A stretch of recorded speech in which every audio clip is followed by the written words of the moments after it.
questions. Dustin Long. Justin Long, NBC Sports. Bubba, I'm curious, you often hear from drivers who talk about they feel like there's a big difference between winning that second race and winning that first race in the sense of no longer being a first-time winner. I know it's early. Is there a significance other than obviously the accomplishment, but what does it mean to be a two-time winner as opposed to a one-time winner in your mind? Yeah, I think it's incredible. I think winning at this level is the hardest thing in life for us race car drivers. And I mean, to be able to say we're winners today here in Kansas through the year that we've had and what we've been able to do the last couple months is incredible. So proud of everybody, proud of Booty, thankful for Denny for just continuing to believe in me and make the most of every opportunity. So to come out winners, I knew it was only a matter of time. I had a lot of people telling me that. And so it's finally cool to see it come to fruition, but 2-time is better than 1-time. And I also got a question for you, and Denny or Booty can jump in. I know after the race, Chris Gabehart was talking to Denny and talking about how he felt like a key moment was the last pit cycle and how you were so good on pit entrance, pit exit, and a green flag cycle. And not being a driver, what that skill is like and what you've been able to do and how you honed that skill. And whether Denny, you can talk about it, or Booty, what you can talk about what you've seen and how he's done it in that, because Chris seemed to indicate that felt like that was an important aspect of the race today. Yeah, I mean, I didn't do any practice pit-ins, but Bubba historically is, on the metrics, been really good on green flag entries. So I kind of knew that it was going to be tough for me to gain. So I kind of focused just on not making a mistake coming to pit road. He had such a big lead on us anyway, I think probably 3 or 4 seconds. Probably 3 seconds when we came to pit road, I thought, just let me do a solid job here, but yeah, he just smashed us pretty bad, I think by about a second. And we lost by exactly 1 second. Again, you still got to pass him, right? That's a whole other thing. I think I got held up with the 20 quite a bit, so you just never know. It would have been a great battle to the end, but he did a better job than I did on that green flag cycle for sure. And probably just how you've been able to get better, or obviously there's so many things that a driver has to be skilled in, but obviously this seems to be one that you are very good in how you got to that point. Yeah, there's a lot of metrics in our JGR metrics sheet. There's about 1,000 pages, and I take pride in trying to be at the top of those. Some weeks you are, most weeks I'm not, but pit in, pit out, green flag stuff has always been kind of one of my strong suits. So honestly, they said pit now, and I'm like, okay, and just was able to capitalize, and that was it. Didn't do anything fancy, but just kind of one of those high traits that we carry, and so it worked out for us. Thank you. Booty, do you have anything to add on the topic? Man, a few words. Go ahead. Justin Schuler kicking the tires. Congratulations, obviously. What's it like racing in a different championship compared to what most fans are seeing on the front end? Because obviously, all the running orders showing who's in the drivers' playoffs, but you alluded to it earlier. You are chasing that owners' championship. So, what's this win? What's this momentum kind of mean going towards the last 8 races, I should say? Yeah, no, I think this locks us into the next round, and first playoff experience for me at the Cup level. So it's really cool. So. Remember the conversation that Denny pulled me aside down in Florida, and he was like, hey, we want you to drive the 45 and compete for the championship. And we believe in you, and so it's just continue to do what we do. I didn't walk away from that being like, oh man, we gotta ramp it up here. We've been stellar. We've been really, really good. And so it's only a matter of times and a little bit of things we need to clean up, and here we are today. We executed today. Still wasn't a perfect day, but we were able to execute and bounce back and make the most of it. And that's what we need to continue to do. Yeah, it's going to ramp up as we get closer to Phoenix, but right now we're focused on Bristol, and then that's it. And Denny, you knew that this was the choice that you needed to make once you knew Kurt Busch couldn't get back in the car when the playoffs started? Yeah, I mean, we talked internally about it, and we just felt like that we're really trying to build a one-team culture, and a lot of teams try to do that, right? But it's, even at JGR, we're pretty much 4 independent teams. We're trying to mesh this into, we're able to switch pit crew guys at any moment, from one team to another. When one team wins, the other pit crew is going to get bonuses just as well. So we're really trying to instill a really positive, one team mentality. And so by doing that and having an eligibility in the owners championship, we're able to just pick apart and put our best pieces in each section of a race team to go out and compete at our best. And Bubba Wallace was a very easy choice for us, especially the results that he's given us over the last 2 to 3 months. It's just been great, and the speed is really that he's shown all year. So he's just really took a huge jump this year in his craft from last year, and it was a very simple decision for us. And I think we knew that Bubba was going to take a lot of pride in being the flagship driver for us for these last 10. John, NBHeavy.com. This one's for Denny. When you first started this whole operation, I mean, obviously, I'm assuming you envisioned a scenario where you and Bubba would be fighting for the win, both of you trying to get some playoff points. But how does that line up with your initial timeline of trying to be competitive? I don't really understand it completely, but I knew that the moment would come. I mean, I think that it happened for the first time really this spring with Kurt. I kind of got a front row seat to him battling for the win, and the same thing today. I watched the 45, and I'm going up the field with him, and I see him passing, and I see him go take the lead. But then I'm really trying to get there. I'm really frustrated from how our first 160, 70 laps went. I was chewing the steering wheel pretty heavily, so I wanted to get there and get a win despite all the adversity that our team went through today. But yeah, like I said in my interview post-race, there's no way that Bubba ever expects me to give him anything. He wants to know that he went out here and earned the win today, and it was not given to him. My lap times, those last 20 laps proved that I was giving it every single bit that I had, but he just out-executed us, out-track positioned us, and out-card us today. So. And then just kind of following up on that really quick, based on how the season started with, the stuff that happened, like mishaps pit road, I mean, how satisfying is it that this was nearly a perfect performance with the dominant car, the pit crew that was great all day? Yeah, they did really a good job with this 45 team, and this team was the pit crew's been with Kurt Busch for most of the year.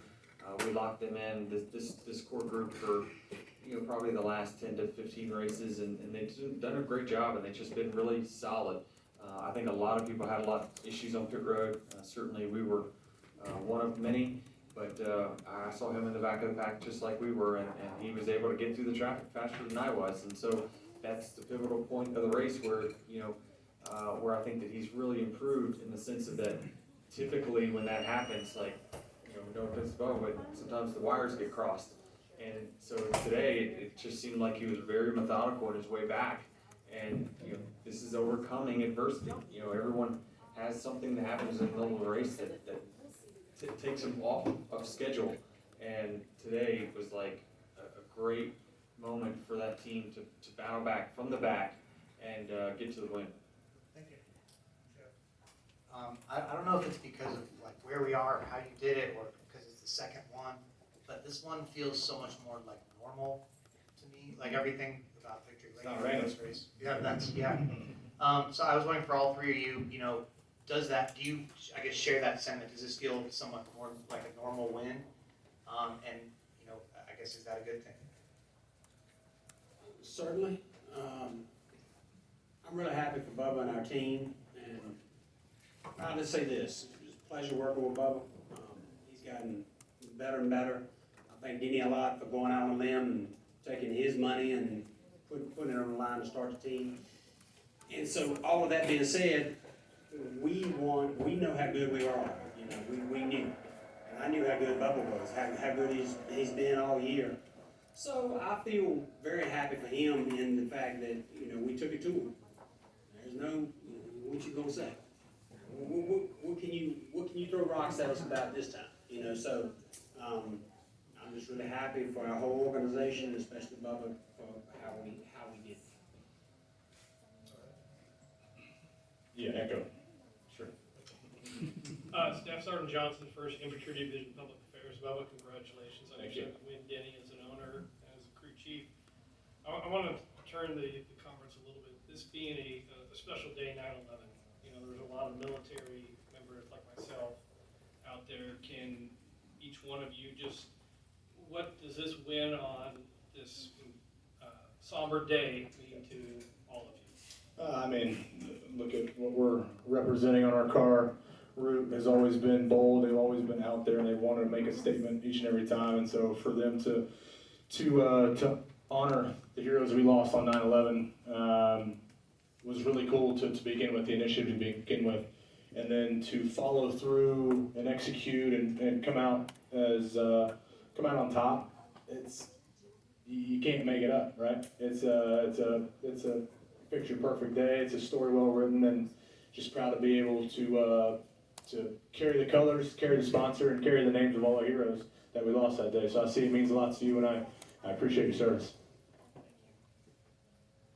Yeah, I mean, we all know where we were at, right? I remember I was at Rick Townsend's shop putting the exhaust in my new late model, and when it happened, and it was just a day that is burned in our souls, right? And so you see the images, and at times, listen, we're all guilty of forgetting sometimes. And then around this day, you start to see the images again. You're like, wow, you can't forget. And so, it's really an honor for us to be out there and represent the military and the first responders that came running into a burning building.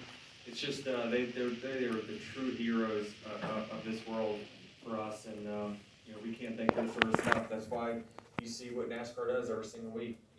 With the American flag, it's something that is very loud and proud, and on every hauler, on every uniform. Because it's really a big deal for our sport to honor people like you.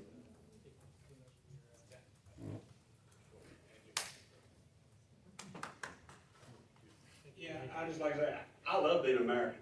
I hated what happened to us then. I was proud of our country, how we came together and recognized the ones that sacrificed. Try to save people.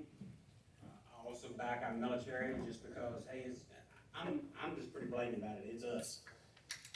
Even with our race team, it's us, and I don't care about anybody else. And I'm an American, and I love being American, and I don't care about anybody else. So I appreciate a strong military. I'm somewhat of a historian. Rome ruled the world for 1,000 years, and they could stomp people with their military. They were strong. And I feel like we have to be strong as a nation. We have to be strong as a military so we can do what we want to do. All those people fought for our freedoms, and what that means is by dictating our own terms everywhere, people like us can do what we want to do. And I'm appreciative of it. So I hate that it happened. I hope it never happens again, but we remember all of it. Thank you, guys. In the back of the room. This is for Denny. Denny, since your race team won here in the spring and then here again in the fall, I'm wondering how much does that increase the chance of Michael Jordan coming back to the state where Dean Smith was born and seeing his race team race firsthand? Well, he loves racing. Trust me, he loves going to NASCAR races. He's a lot of times, TV likes to show him when he's in attendance, but a lot of times he comes and they don't even see him. He likes to sneak in, sneak out. So he's a guy that loves the sport. We can't thank him enough, and Curtis and Gene that is with his business team that ultimately, like Bubba touched on in his interview, that really believed in this. And ultimately, Michael believes in the people that he hires. And even though he says, okay, let's go ahead and start a race team, it's still no go until you have the backing of Curtis and that whole team. And we can't thank them enough for what they do for our team. They really taught me a lot on the business side. I continue to learn on it. It's my responsibility to make sure these cars go fast, pressing all the right buttons, hiring the right people to make sure we win races. But yeah, it's a perfect partnership. It really is. I couldn't ask for anything better. He loves Bubba. He loves this race team. Man, it's just I never would imagine a team that started from scratch, literally from scratch. We had nothing just 2 years ago. To now have 3 race wins is just incredible. I can't tell you how hard it is to win in this series, and to do what we're doing right now is incredible, especially with this 5-year plan of trying to get to a championship contending organization.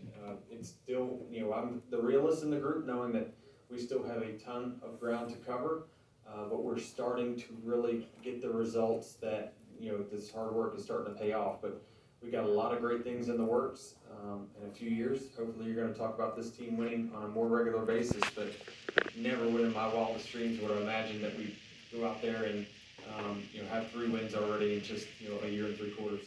You won't be coming? I don't know. I don't keep the schedule, and I do not know. It's the short answer. We'll come up front to Bob, and then we'll go up to the press box.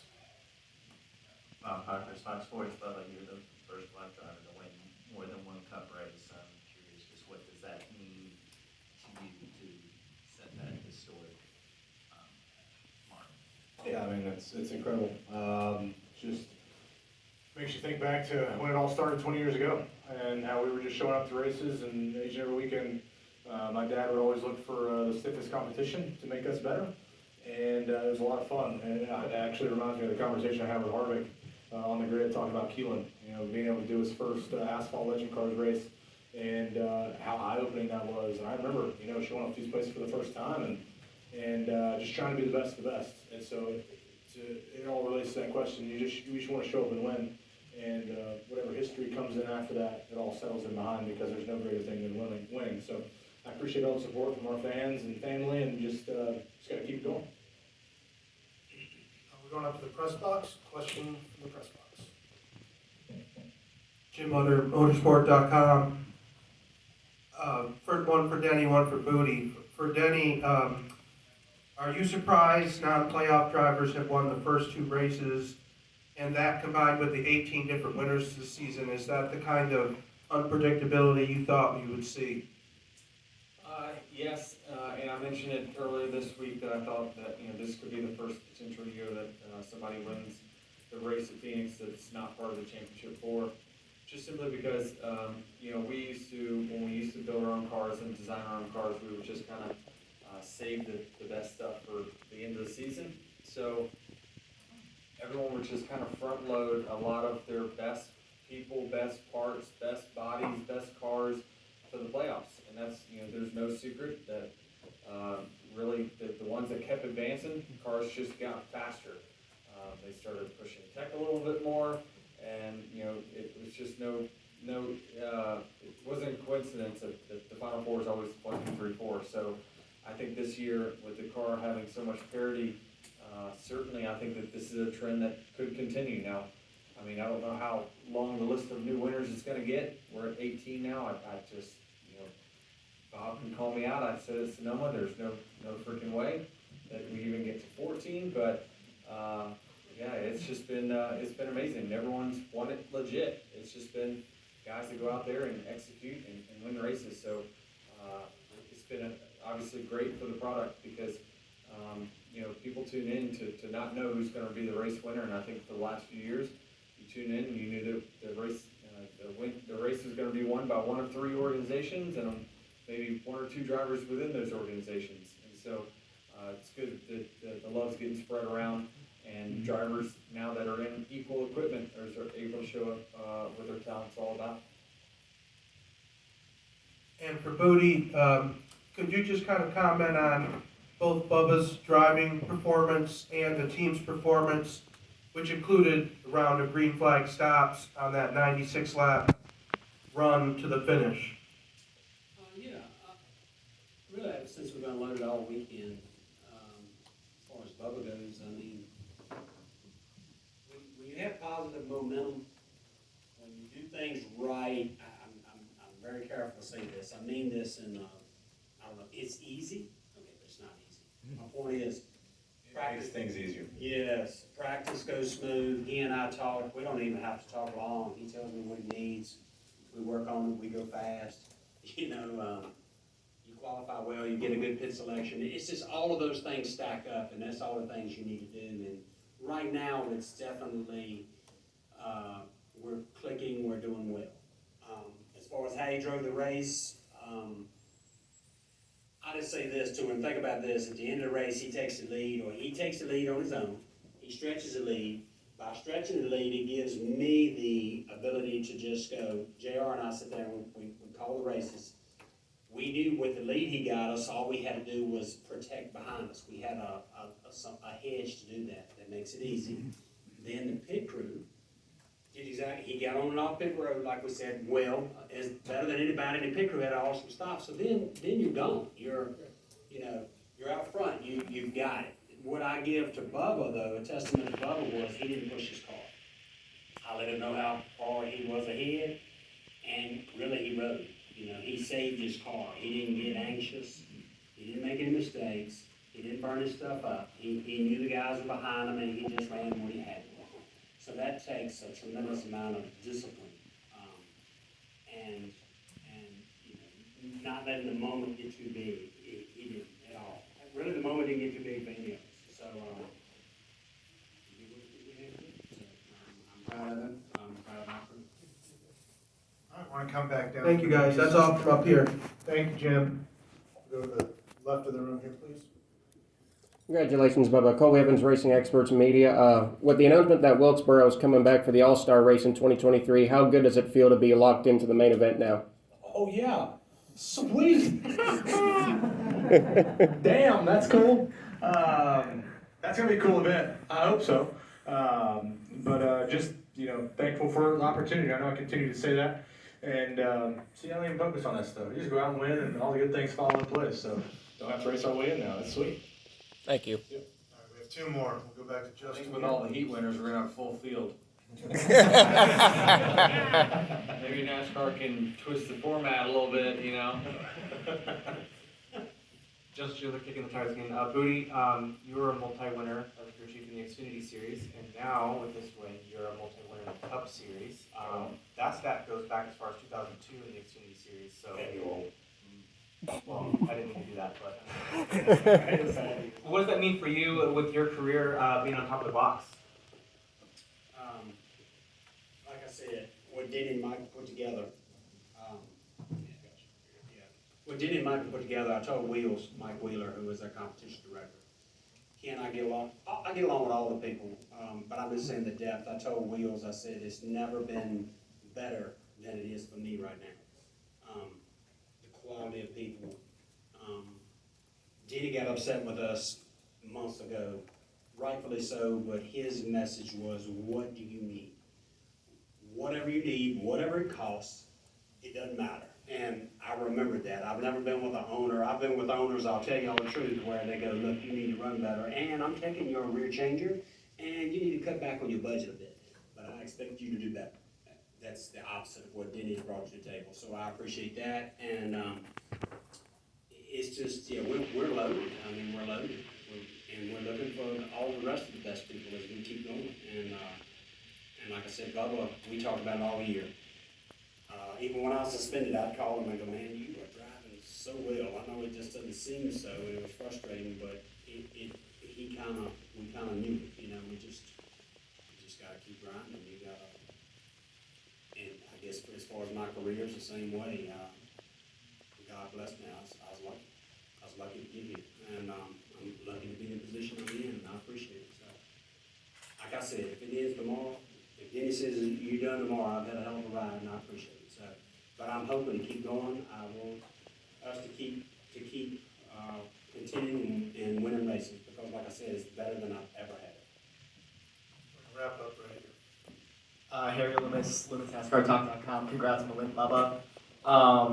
Obviously, your teammate Kurt Busch won earlier in the year here, but remembering that race back, you were right there with him on speed. You had I think it was a pit mishap at the end that didn't give you the finish you deserved. Really kind of vindicating to come back here the very next race and drive about as good of a race as you could have and get the win. Yeah, no doubt. I think, looking back at the first race, I'm selfish, and I think we were better than the 45. We just didn't have the track position to show that. And he took home the hardware to show that he was better than us. But coming back here, and actually it kind of all sparked in Michigan and figuring out what we had and understanding that Michigan setup was based around our Kansas setup, our first Kansas setup, and then coming back here, not much different than that. And it's like, okay, we got to ramp up here, and the car's going to be good. So it puts more pressure on me. say, hey, I know the car's good, so are you gonna deliver? Are you gonna go out and execute and give the car its full potential? And we executed on all levels, on the racetrack, on pit road, and communication was awesome today. So it's just one of those things. You hate that you were in that scenario the first race, but it makes you come back stronger and look where we're at. And you guys have been just on a fantastic run. This is 6 top 10s in the last 9 races. All sorts of tracks too, road course, Michigan, Kansas, doesn't really matter. You guys have been running well everywhere. Just where's the confidence with the extension to going for the rest of the year and in 2023? Yeah, I think what I struggled with in Cup cars in previous was confidence in the car and actually trusting it. And with this car, I was sidelined. I had shoulder surgery right after the season, and didn't get much testing. But I told myself going in that I needed to step up and do a better job and push the car to its limits. If you don't do that, you don't know what the limits of the car are at, right? And really all year, like Booty said, all year we've been doing a really good job. The results have not shown that. But if I take a minute and brag about self, this is my best season ever. Climbing in the race car and being like, all right, pal, it's time to go to work, and you leave it all out there. And not regret any decision that you make, and look how we've been running. So it all starts with self, and if you don't show up with confidence, then you're not going to run very good. So you definitely got to show up with that. Thanks. All right, thank you, gentlemen, very good. Bob, Wait. are we P1 in earners points? Well, you're the only one that's advanced, right? Good night, everybody.